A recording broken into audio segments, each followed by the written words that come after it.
네, 안녕하세요. 지금은 5월 3일 출근길입니다. 금요일이고요. 네, 오늘도 역시 이혼에 관련해서 알아볼 텐데요. 오늘은 이혼 청구를 당했을 때 이혼을 하기 싫으면 어떻게 대응을 해야 되는지에 대해서 살펴보겠습니다. 어느 날 이혼 소장을 받았어요. 그런데 이혼을 하고 싶지 않아. 아내가 순간적으로 이제 욱하는 감정에 한 건지 뭔지 모르겠는데 여튼 이혼을 하고 싶지 않아. 이제 그럴 경우에는 이제 어떻게 주장해야 되는지 살펴보겠습니다.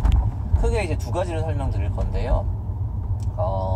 일단 이혼 청구한 원고가 바람을 피웠다든지 아니면 심하게 그 피고를 때렸다든지 이제 그렇게 혼인이 파탄나게 되는데 책임이 있다라면 그럴 경우에는 이혼 청구권이 없습니다. 이걸 간단하게 설명드리자면 원고가 바람이 났어요. 그런데 이제 피고가 이혼하고 이제 바람 상대 여성과 이제 결혼을 하려는 거죠. 예컨대 남자가 이혼 청구를 했다라고 하면 그러면은 그 부부 중 아내인 피고는 그 혼인관계에서 축출당하는 거잖아요. 이제 팽당하는 거라고 이제 표현할 수도 있겠죠.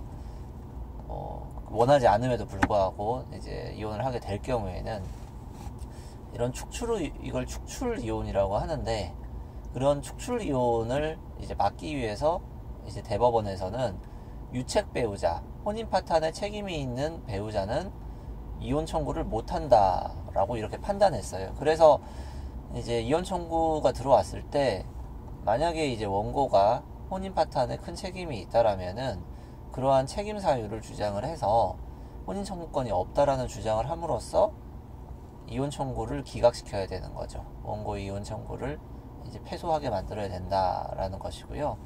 다만 이 경우에도 이혼이 되는 경우가 있습니다. 피고도 굉장히 큰 잘못을 했어요. 유책성이 비슷해요. 혼인은 이미 파탄이 나버렸고 이런 경우에 이혼이 되고요. 그리고 피고가 이혼을 원하지 않는다라고 하지만 그 본심은 이혼을 원하는 거죠. 그런데 단지 원고를 괴롭히기 위한 목적으로 이혼하지 않겠다. 원고가 유책 배우자다. 이런 주장을 할 경우 그럴 경우에 또 이혼이 됩니다. 지금 얘기들을 드렸지만 이런 것들이 다 이제 주장뿐만 아니고 그 사실관계가 입증이 돼야 되겠죠. 원고가 바람을 피웠다. 원고가 유책 배우자다. 원고가 바람을 피웠다. 피고가 유책 배우자. 원고만큼의 유책성이 있다. 피고도 바람을 피웠다. 이런 식의 내용들은 입증이 돼야 된다는 겁니다. 증거자료를 가지고. 그리고 또 한 가지. 크게 두 가지 설명드린댔죠. 또 한 가지. 원고가 피고한테 이혼을 청구했는데 원고도 특별히 잘못한 게 없어요. 그리고 피고도 특별히 잘못한 게 없어요. 그런데 이제 성격 차이나 이런 걸로 이혼 청구가 들어올 수 있겠죠. 그럴 경우에는 피고가 내가 혼인 파탄도 이루어지지 않았고, 그러니까 혼인 파탄이 별거도 안 했어요. 같이 살아. 애들 키워야 되니까 같이 사는 걸 수도 있는데, 이제 혼인이 파탄 나지 않았고, 별거도 하지 않았거나 이런 상황, 별거 했다고 하더라도 그 기간이 굉장히 짧거나 이런 혼인이 파탄나지 않았다라는 사정이랑 내가 특별히 혼인의 혼인관계에 문제를 줄 책임이 없다, 그런 잘못을 한 바 없다, 이 두 가지 주장을 하는 겁니다. 기본적으로 우리나라 법제는 유책성 있는 배우자에 대해서 이혼 청구를 할 수 있도록 되어 있어요. 그래서 유책성이 없으면은 그러면은 이혼이 안 되는 거죠. 다만 예외적으로 혼인관계가 완전히 파탄에 이르러서 회복할 수 없을 정도에 이르렀다라면 피고가 혼인 파탄의 책임이 있든 없든 간에 이제 이혼이 또 되는 경우가 있기는 한데, 이제 그렇기 때문에 혼인관계가 완전히 파탄에 이르지 않았다라는 주장을 이제 함께 해야 되는 거죠. 정리하자면 혼인이 아직 파탄 나지 않았고, 그리고 나는 혼인관계에 문제를 일으킬 만한 책임이 없다라는 주장을 하시게 됩니다.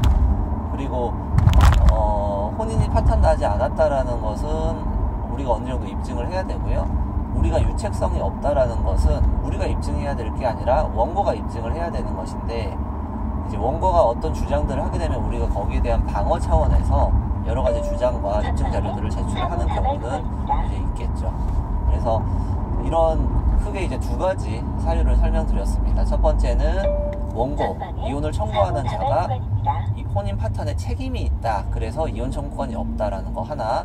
그리고 두 번째는 혼인이 아직 파탄에 이르지 않았고 혼인관계에 문제 있을 만한 책임 있는 행동을 내가 하지 않았다라는 이 두 가지가 주로 이혼 청구를 당했을 때 방어하는 이제 큰 두 가지 방법입니다. 오늘은 여기까지 하겠습니다.